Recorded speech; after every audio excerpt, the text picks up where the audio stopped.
लहुजी साळवेंचा सकल मातंग समाजाचा। सर, आज आपण नांदेड जिल्हाधिकारी निवेदन दिलं, काय विषय?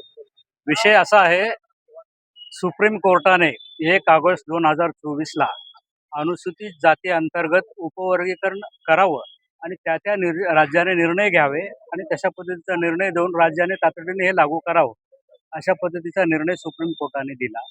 देशभरामध्ये अनेक राज्यांनी या संदर्भातला निर्णय घेतला, तो केवळ 2 ते 3 महिन्यामध्ये तो त्याने अंमलातही आणला।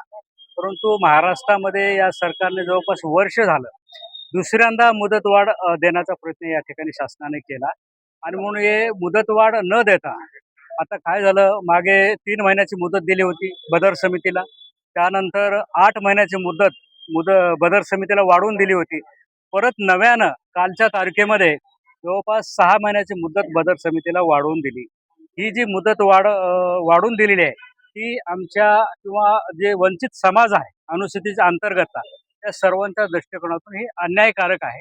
म्हणून ही मुदतवाढ रद्द करून या ठिकाणी वर्गीकरण तातडीनं जाहीर करावं आणि अशा पद्धतीची आमची मागणी आहे। त्या संदर्भानं आम्ही निवेदन कलेक्टरला दिलेलं आहे। यापुढील अपडेट काय राहील? आम्ही समाजाच्या वतीनं तेही निवेदन आम्ही या ठिकाणी दिलं। जिल्हा पातळीवर आम्ही या ठिकाणी अण्णाभाऊ साठे पुतळ्याच्या समोर आम्ही धरणे आंदोलन या ठिकाणी करणार आहोत आणि राज्यामध्ये सकल मातंग समाजाच्या वतीने आम्ही समन्वय साधून सगळीकडेच फार मोठी तीव्रता समाजामध्ये पसरलेली आहे आणि त्याचा निषेध आम्ही त्या ठिकाणी करून हे चळवळ आम्ही वाढवण्याचा प्रयत्न।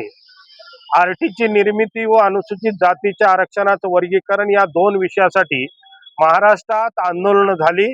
त्याचा परिणाम म्हणून आरटीची निर्मिती शासनाने केली, पण जो महत्वाचा मातंग समाजाच्या पिढ्यानपिढ्या विकासाचा विषय आहे अनुसूचित जातीच्या आरक्षणाचे वर्गीकरण, त्यासाठी 1/8/2024 रोजी सुप्रीम कोर्टाच्या 7 बेंचचा निर्णय आला आणि सुप्रीम कोर्टाने सांगितलं की राज्यांनी अनुसूचित जातीच्या आरक्षणाचं वर्गीकरण करावं। पण त्यासाठी महाराष्ट्र सरकारने न्यायमूर्ती बदर साहेबांच्या अध्यक्षतेखाली एक सदस्यीय समिती नेमली। त्यांना पहिल्यांदा 3 महिन्याचा कार्यकाल दिला। 3 महिन्यामध्ये काही त्याच्यात कामकाज झालं नसल्यामुळे त्यांना परत 8 महिन्याचा कालकाल वाढवून दिला आणि त्या 8 महिन्यात सुद्धा काम झालं नाही म्हणून परत परवा 12 तारखेला परत 6 महिन्याची मुदतवाढ त्या बदर समितीच्या अहवाल तयार करण्यासाठी दिलेली आहे। त्यामुळं समस्त महाराष्ट्रामध्ये मातंग समाजामध्ये या सरकारविषयी आणि या विषयाच्या विषयी महाराष्ट्र सरकारची भूमिका ही टाळढकल करण्याची आहे असं वाटल्यामुळं संपूर्ण महाराष्ट्रात मातंग समाजामध्ये अतिशय असंतोष निर्माण झालेला आहे आणि बदर समितीकडे लहुजी साळवे अभ्यास आयोगाचा अहवाल आहे, बदर समितीकडे अनुसूचित जाती आरक्षण वर्गीकरण समितीचा अहवाल आहे, बदर समितीकडे बार्टीचा अहवाल आहे, बदर समितीकडे टाटा इन्स्टिट्यूट ऑफ सोशल सायन्सचा संपूर्ण डाटा आहे आणि बीडी देशमुख समिती जी 1963-64 ला होती त्याचा अहवाल आहे। म्हणजे डाटा, इम्पेरिकल डाटा, संपूर्ण माहिती, मागासलेपणाचे निकष, त्यांचं इत्यंभूत माहिती शासनाकडे आहे।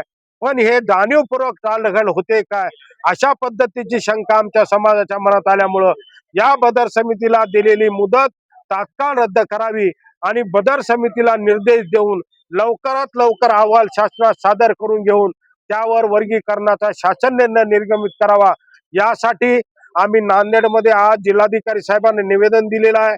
आज संध्याकाळी माननीय पालकमंत्री महोदय अतुलजी सावे साहेबांना निवेदन देणार आहोत।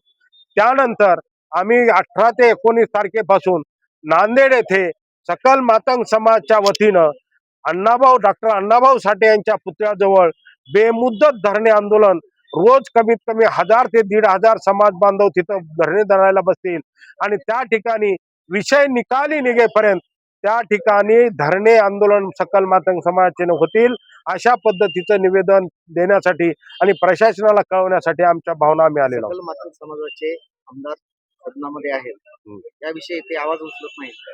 सकल मातंग समाजाचे मातंग समाजाचे जे आमदार आहेत सत्तेतले 2 निवडून आलेले विधान परिषदेचा 1, त्यांनी सभागृहामध्ये प्रश्न उपस्थित केला, त्याच्यानंतर आरटी झाली, त्याच्यानंतर